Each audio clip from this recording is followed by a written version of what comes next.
করে অসৎ বন্ধুর খপ্পরে জিন্দেগি নষ্ট করো না ভাই। আমার জীবন বহুত বড় দামি, হায়াত বহুত বড়, এই রাত অনেক দাম, প্রতিটা দিন ঘন্টা মিনিট সেকেন্ড অনেক দাম, অনেক দামি। এক এক ঘন্টা পৃথিবীর অনেক দামি মুহূর্ত। এত সুন্দর টাইম, জীবনের এত সুন্দর হায়াত শুধু শুধু নষ্ট না করা, আল্লাহ তৌফিক দান করেন। তো বলতেছিলাম ফজরের নামাজ অত্যন্ত গুরুত্বপূর্ণ ওয়াক্ত। আল্লাহ তাআলা কোরআনুল কারীমের মধ্যে বলছেন, ইন্না কুরআনাল ফাজরি কানা মাশহুদা, নিশ্চয়ই ফজরের নামাজ সমাবেশের নামাজ। ফজরের নামাজ মহাসম্মেলন, ফজরের নামাজ মহাসমাবেশ। কিসের মহাসমাবেশ? আল্লাহর নবী সাল্লাল্লাহু আলাইহি ওয়াসাল্লাম নিজে ব্যাখ্যা করে বলছেন, সারা রাত আল্লাহর জমিনে কোটি কোটি ফেরেশতা এই পৃথিবীতে পাহারাদারি করে, বিভিন্ন দায়িত্ব পালন করে। ফজরের নামাজের ওয়াক্তে ওরা আসমানে ফিরে যায়। সারা দিন আবার একদল ফেরেশতা আসমান থেকে নেমে আসে সকালে, ওনারা আইসা সন্ধ্যা পর্যন্ত আবার ডিউটি করে। তো এই যেই ফেরেশতার কাফেলা সারা রাত ডিউটি করে ফিরে যায়, ওরা ফজরের নামাজ পড়েই যায়। যেই কাফেলা সারা দিন ডিউটি করবার জন্য নতুন দল আসে, ওনারাও আইসা ফজরের নামাজে ওয়াক্তে ফজরের জামাতে শামিল হয়। আর ইমানদার বান্দারাও ফজরের নামাজে মসজিদে হাজির হয়। তা আল্লাহ তাআলা বুঝাইছেন, আমার রাত্রির ফেরেশতা, দিনের ফেরেশতা, আমার ইমানদার বান্দা সবার সমাবেশের টাইম, একত্র হওয়ার সময় ফজরের ওয়াক্ত। ফজরের এই জন্য একটা মজার কথা শোনো। মজার কথা হইল, ফজরের নামাজে যারা উপস্থিত হয় না, তোমারে আল্লাহ তাআলা তার বান্দাদের মধ্যে সমাবেশের যেই মূল হিসাব, এখানের মধ্যে গণাতে ধরে। তোমার মতো ফালতুরে আল্লাহ গণাতে ধরে। আল্লাহ বলছে, এখানে আমার বান্দার সমাবেশ, আমার ফেরেশতারাও থাকে, আমার ইমানদার বান্দাও থাকে। অতএব যে নাফরমান ফজরের নামাজ পড়ে না, এই অপদার্থ আল্লাহ তাআলার বান্দা হিসাবে আল্লাহ গণাত ধরে। যা বেটা, জানোয়ার হইতে থাক বেটা। ভাতের দরকার হলে ভাত খাইস, পেশাবের দরকার হলে পেশাব করিস, ঘুমের দরকার হলে ঘুম যাইস, হ্যাঁ, যৌন চাহিদা পূরণের দরকার হলে চাহিদা পূরণ করিস, কোনো অসুবিধা নাই বেটা। নাফরমান এগুলো আমি কুকুর বিড়ালেরও পূরণ করি, গরু ছাগলেরও পূরণ করি, আর তোরও করুন যা। গরু ছাগল কুকুর বিড়ালও খায়, ঘুমায়, পেশাব পায়খানা করে, যৌন চাহিদা পূরণ করে, ঠিক আছে, জানোয়ার তুইও পড়ে থাক।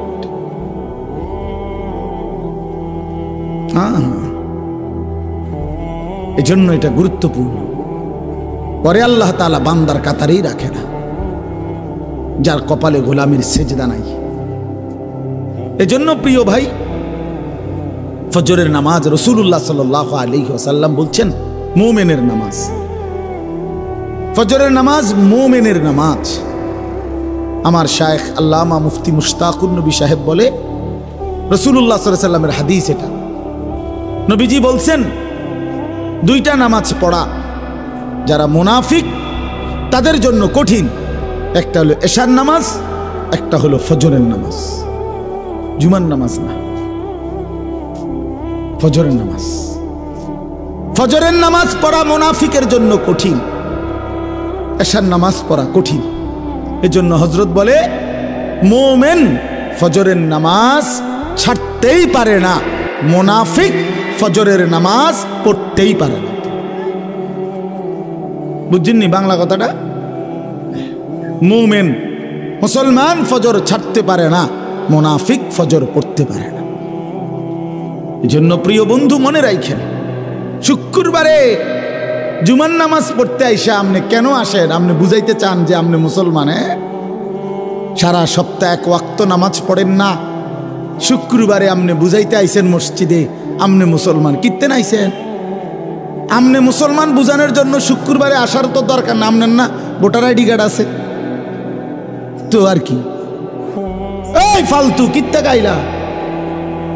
আরে নাফরমান, কেন আসলি নাফরমান? তোর না ভোটার আইডি কার্ড আছে বেটা? তোর না জন্ম নিবন্ধন সনদ আছে, আমরা জানি তো তুমি মুসলমান, সারছে তো জানি বেটা, এটা কিত্তা বুঝাইতে আইছো তুমি, আমরা জানি তুমি মুসলমান, তোমার ইমানদারের মুসলমানদের কবরস্থানেই দাফন দেবো, সমস্যা নাই, শুক্রবারে আইয়া বুঝাইবার দরকার নেই। আর যদি কেউ বলেন না হুজুর আমি আমনে করে বুঝানোর লাগে আসি নাই, শুক্রবারে আল্লাহর হুকুমের জন্য আসছি, তাহলে আল্লাহর হুকুম আসরের নামাজে আসেন না কেন? মাগরিব পড়েন না কেন? এশার নামাজ পড়েন না কেন?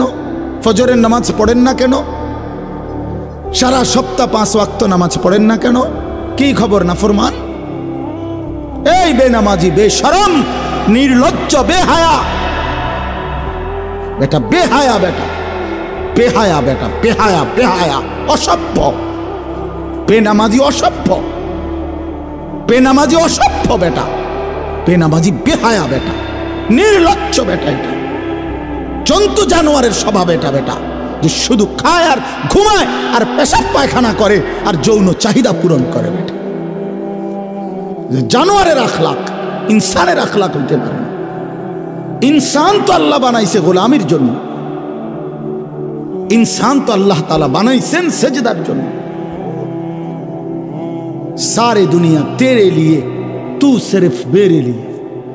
আল্লাহ বলছে বান্দা तमाम দুনিয়া তোর জন্য, বান্দা খা, বান্দা তুই শুধু আমার জন্য, तू सिर्फ मेरे लिए, তুমি শুধু আমার জন্য। सारे दुनिया तेरे लिए, तमाम দুনিয়া তোমার জন্য, তোমার জন্য বান্দা ভোগ করো দুনিয়া, কোনো মানা নাই, তোমার জন্যই তো বানাইছি বান্দা, তুমি আমাকে ভুললা কেন? আমাকে ভুললা কেন? জন্য খুব মনে রাখবেন, হ্যাঁ, আখলাকের নাম মানুষ,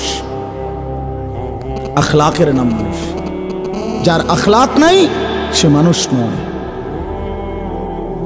যার চরিত্র নাই সে মানুষ না। আখলাকের নাম মানুষ, দিলের সৌন্দর্যের নাম মানুষ, অন্তরের পবিত্রতার নাম মানুষ, তাকে বলে মানুষ। শুদ্ধ কথা বললে হয় না, কথা তো শুদ্ধ, মুতে তো খারাইয়া, কথা বোঝেন না? কথা তো কয় শুদ্ধ, মোবাইলে তো সারা রাত উলঙ্গ ছবি দেখে, কথা তো এমনি শুদ্ধ। কেমন আছেন আঙ্কেল, ভালো আছেন? কিছু খাবেন আঙ্কেল? আঙ্কেল একবার হইতে লাগে। আরে বাপরে, বাটফার, বাটফার কথা তো কও এত সুন্দর, এমনি তো চুরি করো, দুর্নীতি করো, 1 খোসা দিয়ে 3 কোটি টাকা মাইরা দাও, পারো না 10টা গিলা খাইয়া ফেলাও। এইটা ফরমান, কিসের শুদ্ধ মানুষ বেটা? যার আখলাক নাই সে মানুষ কিসের? রবের সাথে যার সম্পর্ক নাই ওই আবার কিসের মানুষ? এজন্য চরিত্রের নাম মানুষ, আখলাকের নাম মানুষ। দিল যার অপবিত্র, গুনাহের কালিমায় যার অন্তর অন্ধকারাচ্ছন্ন, বিশ্বাস করো ভাইয়া বাপ, সে মানুষ না, সে মানুষ না। এজন্য আমরা যেন প্রত্যেকেই ভুল না করি, প্রত্যেকেই ভুল না। নওজোয়ান মাশাআল্লাহ, এত রাত ভর, এত রাতে আপনারা বসছেন, নওজোয়ান ভাই তোমরা বসছো ভাইয়া, হাজার মুবারকবাদ, কোটি মুবারকবাদ। আমি যদি কলিজা খুলে দেখাইতে পারতাম, আমার জিন্দেগির সবচেয়ে বেশি খুশি মুসলমানের নওজোয়ান। এখন সারা বাংলাদেশে আলহামদুলিল্লাহ কিশোর তরুণ নওজোয়ান ব্যাপকভাবে আল্লাহর কথা শুনতেছে, ওয়াজ শুনে মাশাআল্লাহ, এটা ভালো দিক। আপনি অপেক্ষা করেন ইনশাআল্লাহ, 10 বছর অপেক্ষা করেন। আমরা বলতে থাকি মালিকের দয়া, আমি বলি আর যিনি বলেন, আল্লাহর কথা বলতে থাকুক, হতে থাকুক, ইনশাআল্লাহ বাংলাদেশের দৃশ্যপট বদলে যাবে ইনশাআল্লাহ।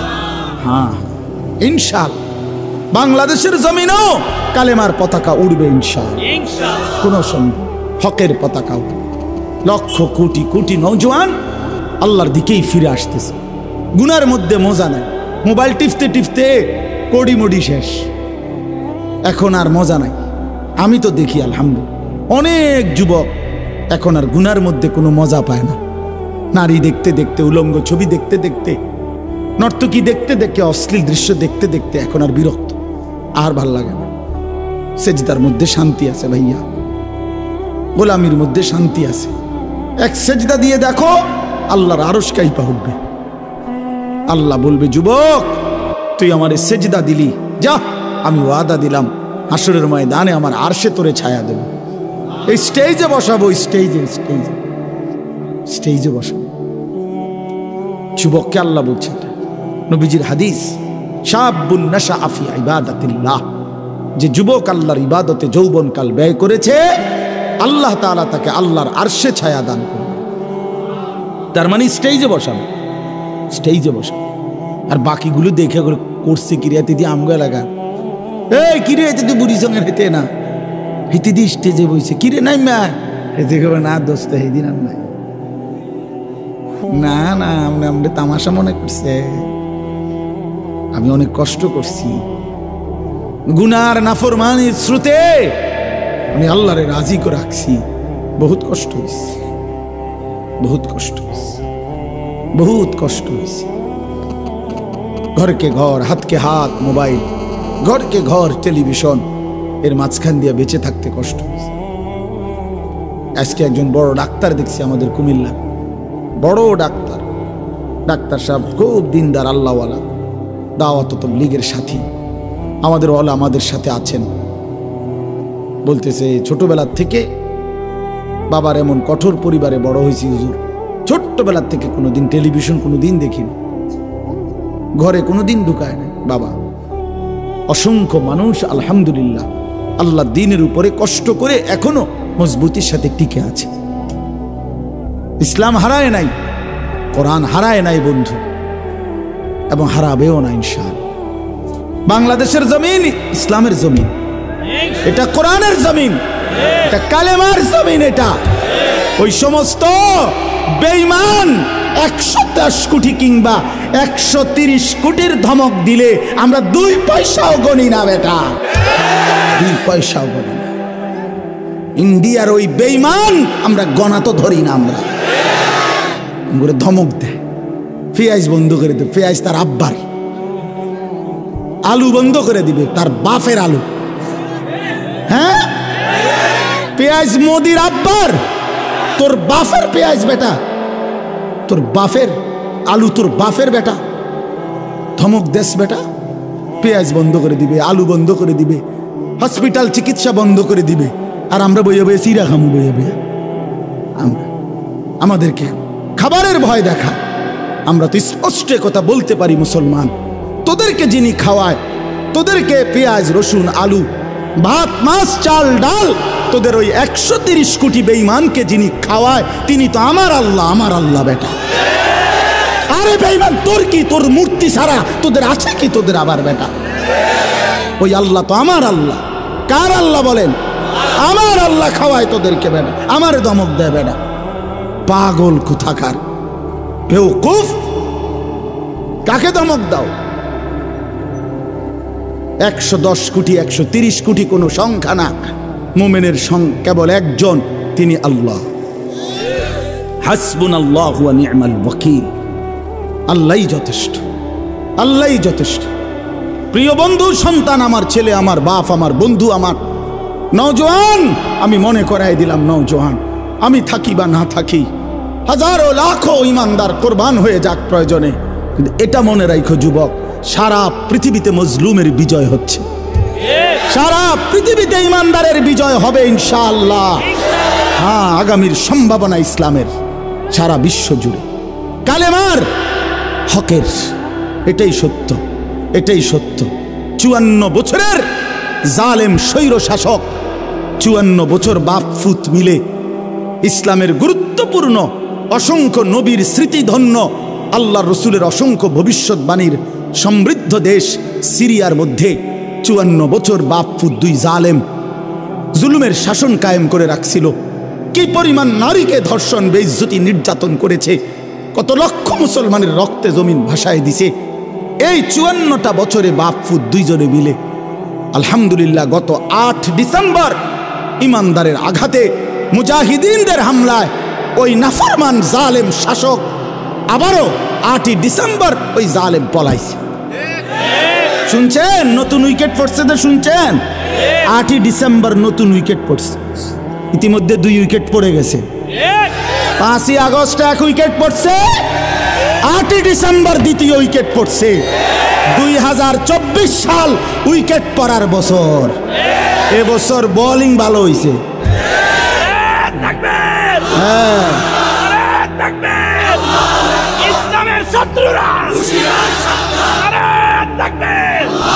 ইনশাআল্লাহ 2 উইকেট যেহেতু পড়ছে, আরো উইকেট পড়বে ইনশাআল্লাহ। আগামীর উইকেট নেতানিয়াহু, ইসরায়েলের ওই কুত্তা পড়ে যাবে ইনশাআল্লাহ। ইসরায়েলের ওই প্রধানমন্ত্রী বেঈমান, ওই উইকেটটা পড়বে ইনশাআল্লাহ কিছুদিনের মধ্যে। অপেক্ষা করো যুবক, কিছুদিনের মধ্যে ইনশাআল্লাহ ফিলিস্তিন বিজয় হবে, ইমানদারের বিজয় হবে, প্রতি ফোঁটা রক্তের শহীদের খুনের বিজয় হবে ইনশাআল্লাহ। কোনো সন্দেহ। নষ্ট হইও না যুবক, একটু সহ্য করো, একটু ধৈর্য ধরো। কালেমার পতাকা তোমার হাতে উঠবে ইনশাআল্লাহ। মাহাদির পতাকা তোমার হাতে উঠবে ইনশাআল্লাহ। তুমি হিম্মত করো। নারীর ফান্দে, মোবাইলের ফান্দে, অশ্লীল ছবির ফান্দে, অসৎ বন্ধুর ফান্দে নষ্ট হইও না বন্ধু আমার, বাপ আমার। আমি হাত জোড় করে বললাম, আমি আমার ছেলেকেও বলছি, বাপু দুইজনে আল্লাহর জন্য প্রয়োজনে, আমি মরবো নয় তুই মরবি, কিন্তু কালেমার পতাকা উঠবে ইনশাআল্লাহ। কোনো সন্দেহ। আমি সমস্ত যুবকের কাছে অনুরোধ করছি, ভাই নষ্ট হইও না, ভাই নষ্ট হইও না, চরিত্রহীন হইও না ভাইয়া, আখলাক বরবাদ করো না। এত নারী তোমার লাগবে না ভাইয়া, এত নর্তকী তোমার দরকার নাই। কেন জীবন শেষ করে দিচ্ছ? তোমরা যারা নামাজ পড়ো না, তোমরা নিজের হাতে নিজেরে বরবাদ করে দিচ্ছ ভাই আমার। অনর্থক জিন্দেগিটা শেষ করে দিলাম। কি কারণ ছিল? কেন নামাজ পড়ো না? শরীর সুস্থ, শরীরের মধ্যে সমস্ত সক্ষমতা আছে, কেন পড়লা না ভাইয়া? এত নারী, এত ছবি, এত উলঙ্গ নাচ, সারা রাত অশ্লীল দৃশ্য দেখে শেষ পর্যন্ত অর্জন কি বাপ? কি পাইলা এই পর্যন্ত? শরীরের কি উপকার হইল? যৌবনের কি উপকার হইল? দুনিয়ার বা কি লাভ হলো? আখিরাতের বা কি লাভ? একদিন বেলা শেষে ফিরে দেখবা কিচ্ছু নাই, বন্ধুও নাই, শরীরও নাই, যৌবনও নাই, শরীরের ক্ষমতাও নাই, আখিরাতও নাই, কবরও নাই, কিচ্ছু নাই, কিচ্ছু নাই। সব ধোঁকা, সব ধোঁকা, সব ধোঁকা। এই জন্য বাপ, আমরা প্রত্যেকে এটা মনে রাখতাম, কারো ধমকে ইনশাআল্লাহ বাংলাদেশের এই জমিন ইমানদারের জমিন, 1,56,000 বর্গ মাইলের বাংলাদেশ আমরা কোনো বেঈমানের হাতে ছেড়ে দেব না ইনশাআল্লাহ। সোজা ইনশাআল্লাহ, সবার আগে ইনশাআল্লাহ ইমানদার নওজোয়ান এই বাংলাদেশের জমিন পাহারা দেবে ইনশাআল্লাহ। ওই ভারতের এই সমস্ত ধমক, হ্যাঁ গো, দেশে হাসপাতাল, আমরা দেশের ইমানদার ডাক্তার আছে, আমাদের দেশে পর্যাপ্ত হসপিটাল আছে ইনশাআল্লাহ, কোনো সমস্যা নেই কোনো কিছুর। আল্লাহ থাকতে বান্দার আবার পেরেশানি কি হবে? হাসবুনাল্লাহু ওয়া নি'মাল ওয়াকিল, নি'মাল মাওলা ওয়া নি'মান নাসির। আল্লাহ আমাদেরকে হিম্মত দান করেন। আমি সমস্ত যুবকদের কাছে অনুরোধ করছি, আগামীর ইসলাম তোমাদের হাতে, আগামীর কালেমা তোমাদের হাতে, হকের ঝান্ডা তোমাদের হাতে। খুব দ্রুতই ইমাম মাহদি এবং দাজ্জালের লড়াই হবেই হবে ইনশাআল্লাহ, কোনো সন্দেহ।